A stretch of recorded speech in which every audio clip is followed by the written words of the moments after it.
Qatar पर Israel के हमले और हमास के लोगों को उस वक्त निशाना बनाए जाने पर जब वो सीजफायर को लेकर मीटिंग कर रहे थे, अरब देश गुस्से में हैं। उनके रिएक्शन भी सामने आए हैं। कतर ने पीएम नेतन्याहू को वॉर क्रिमिनल बता दिया। सऊदी ने कहा कि वो कतर के साथ है। वहीं अन्य अरब देश भी कतर के साथ यकजहती दिखा रहे हैं। लेकिन इन सब के बीच खित्ते का एक अरब देश ऐसा है जो इन अरब मुल्कों को भी ललकार रहा है। वो देश है यमन। वो यमन जो गजा के लोगों के लिए इसराइल से भिड़ता रहा है और इस वक्त भी जंग में है। यमन से फिर आवाज उठी है। यमन में हूती या Ansarullah chief Abdul Malik Badruddin al Houthi ने अरब देशों को पैगाम दिया है कि ये समय जबानी प्रतिक्रिया देने का नहीं बल्कि एक्शन लेने का है। शुक्रवार को नमाज जुमा के बाद यमन की राजधानी सना की सड़कों पर भारी हुजूम उमड़ पड़ा। सना में बारिश हो रही थी। बावजूद इसके कुछ लोग छाते लेकर और ज्यादातर भीगते हुए गजा के लिए अपनी एकता का प्रदर्शन करने उतरे। वहीं इससे पहले Ansarullah chief Abdul Malik al Houthi ने अरब देशों के नरम रवैये पर सवाल उठाए। उनका कहना था कि इसराइल घर तक पहुंच गया, बावजूद इसके अरब देश सिर्फ एतराज जता रहे हैं। उन्होंने इस नरमी को अरब देशों की बुज़दिली बता दिया। Houthi chief Abdul Malik al Houthi का कहना है कि कतर पर इसराइली हमला पूरे क्षेत्र की गरिमा का हनन है। इस हमले के बाद भी कई अरब देश इसराइल के साथ रिश्ते बनाए हुए हैं। इसे अब्दुल मलिक ने अरब देशों की नाकामयाबी बताते हुए उनकी गैरत को ललकारा है। अंसारुल्लाह चीफ ने कतर पर हुए हमले को फारस की खाड़ी के सभी देशों पर हमला करार दिया। कतर पर हुए हमले को अरब मुल्कों की इज्जत पर हमला बताया। हूती लीडर ने कतर पर हुए इसराइली हमले को दोहरा अपराध बताया है। उन्होंने कहा कि इसराइल का पहला अपराध ये है कि उसने हमास के उन लीडर्स को निशाना बनाया जो सीज फायर के प्रस्ताव पर बातचीत कर रहे हैं, और दूसरा अपराध ये है कि इसराइल ने कतर की संप्रभुता या खुद मुख्तारी पर हमला किया है। Houthi leader Abdul Malik al Houthi ने इसराइली हमले को अमेरिका के साथ भी जोड़ा। उन्होंने कहा कि इसराइल ने अमेरिका के समर्थन से कतर पर हमला किया। उन्होंने कहा कि इसराइल पूरे फिलिस्तीन पर कब्जा करने का मंसूबा बना रहा है। उनके इस टेलीविजन पैगाम के बाद यमन में तो जैसे लोगों में जोश का संचार हो गया और शुक्रवार को बाद नमाज जुमा सना की सड़कों पर लाखों लोग उमड़ पड़े। उनका कहना था कि अरब देश अब तो अपनी गैरत जगाएं, कुछ तो हिम्मत दिखाएं और इसराइल को कतर पर हमले का जवाब दे। आपको बता दें कि यमन ही वो एकमात्र अरब देश है जहां के जैदी शिया इसराइल पर हमलावर हैं और गजा पर उसके हर हमले का अपनी मिसाइलों और ड्रोन से जवाब दे रहे हैं।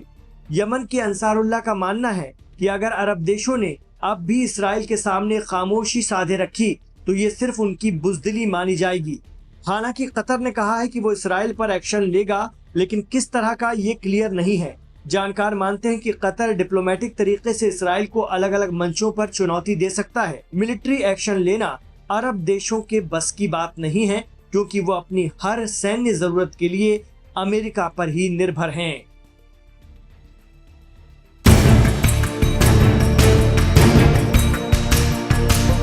कतर की राजधानी दोहा पर हुए इजरायली हमले के बाद अरब देशों में एकजुटता दिखाई देने लगी है। सभी अरब देश अब एक सुर में इजरायल के खिलाफ बड़ी कार्रवाई की मांग भी कर रहे हैं। अरब देशों ने इजरायली हमलों की न सिर्फ निंदा की है बल्कि इजरायल को सबक सिखाने का प्लान बनाना भी शुरू कर दिया है। एक तरफ जहां अरब देश इजरायल के खिलाफ एकजुट हो रहे हैं तो वहीं दूसरी तरफ इजरायल ने ऐलान कर दिया है कि देश के दुश्मनों को खोज खोज कर मारा जाएगा, भले ही वो धरती के किसी भी कोने में क्यों ना छुपे हो। इसी बीच इजरायल के बारे में सीक्रेट रिपोर्ट है कि कतर पर हमलों के बाद उसका टारगेट तुर्की होने वाला है। कुछ ही दिनों के अंदर इजरायल नाटो सदस्य तुर्की पर हमले कर सकता है। अगर तुर्की पर हमले हुए तो क्या नाटो वर्सेस इजरायल की जंग छिड़ सकती है? ये सवाल भी अब उठने लगे हैं। अमेरिकी खेमे के देश अब तक खुद को ट्रंप की शरण में समझकर सुरक्षित मान रहे थे, लेकिन ये भ्रम टूट चुका है। इसलिए कतर ने कहा है कि इजरायल और अमेरिका ने अपना वादा तोड़ा है। अगस्त में इजरायल यूएस ने कहा था कि दोहा में हमास ठिकानों पर हमले नहीं होंगे, लेकिन 9 सितंबर को ये गारंटी इतिहास हो गई और दोहा में हमास से जुड़ी इमारतें धधकने लगी। इजरायल के पीएम बेंजामिन नेतन्याहू ने कहा कि मैं कतर सहित आतंक को पनाह देने वाले सभी देशों से कहता हूं, या तो आतंकियों को निकालो या न्याय करो, क्योंकि अगर आप ऐसा नहीं कर सकते तो हम जरूर करेंगे। इसके साथ ही इजराइल के chief of defence staff Eyal Zamir ने भी चेतावनी जारी कर दी है। ज़मीर ने कहा कि इजरायली डिफेंस फोर्सेस के लंबे हाथ अरब में छिपे अपने सभी दुश्मनों को खत्म कर देंगे। मिडिल ईस्ट फोरम की रिपोर्ट है कि तुर्की इजराइल का अगला टारगेट है और कोई हैरत की बात नहीं है कि अगर 100 घंटे के अंदर अंदर इजरायली वायुसेना तुर्की पर हमला करते। अब तक हमास के नेता विवाद में मध्यस्थ कतर को सुरक्षित समझते रहे, लेकिन अब ऐसा नहीं है। मिडिल ईस्ट फोरम का दावा है कि इजराइल हमले को तुर्की प्रायोजित आतंकवाद के खिलाफ आत्मरक्षा का कदम बताएगा। नाटो संगठन में आर्टिकल 5 लागू करने पर गतिरोध पैदा होगा, क्योंकि यूएस, स्वीडन और फिनलैंड आर्टिकल 5 लागू होने पर वीटो लगा सकते हैं। यूएस इजराइल का समर्थक है और फिनलैंड, स्वीडन की नाटो सदस्यता का तुर्की विरोध करता रहा है। इसलिए अरब में ये चर्चा आम है कि अब ना तो नाटो का अम्ब्रेला मुस्लिम देश तुर्की को बचा सकता है और न ही अमेरिका से मजबूत रिश्तों की सुरक्षा गारंटी अरब के बाकी देशों के काम आने वाली है। इसलिए अरब के देश अब अमेरिका और इजराइल के खिलाफ एकजुट हो रहे हैं। ऐसे हालात में इस्लामिक देश मिलकर इजराइल के खिलाफ जिहाद का ऐलान कर सकते हैं। OIC यानी ऑर्गेनाइजेशन ऑफ इस्लामिक कोऑपरेशन के 57 देश इजराइल के खिलाफ एकजुट हो रहे हैं। ये देश मिलकर इजराइल के खिलाफ धर्म युद्ध शुरू कर सकते हैं। इजराइल के हमलों का जवाब OIC के देश मिलकर दे सकते हैं। अरब के कुछ और देश रूस, चीन के खेमे से जुड़ सकते हैं। इस तरह अरब में एक महासंग्राम की चिंगारी भड़क सकती है और इस जंग में इजराइल अकेला पड़ सकता है।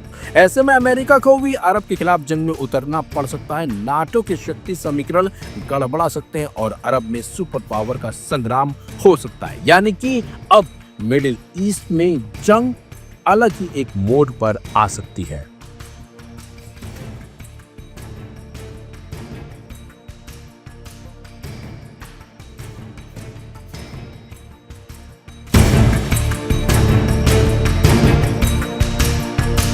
इसराइल ने कतर में मौजूद हमास नेताओं को खत्म करने के लिए जिस तरह से अटैक किया, उससे अमेरिका, कतर और खित्ते के सभी अरब देश सन्न रह गए हैं।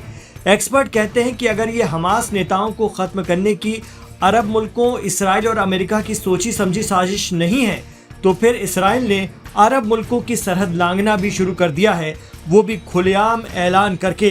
क्योंकि कतर में हमास के लीडर्स पर हमला अंजाम देने के बाद इसराइल का जिस तरह का रुख और पीएम नेतन्याहू के तेवर हैं, वो अरब देशों के कान खड़े करने के लिए काफी हैं। जानकार कहते हैं कि अगर अब भी अरब मुल्क नहीं संभले तो सिर्फ हाथ मलते रह जाएंगे।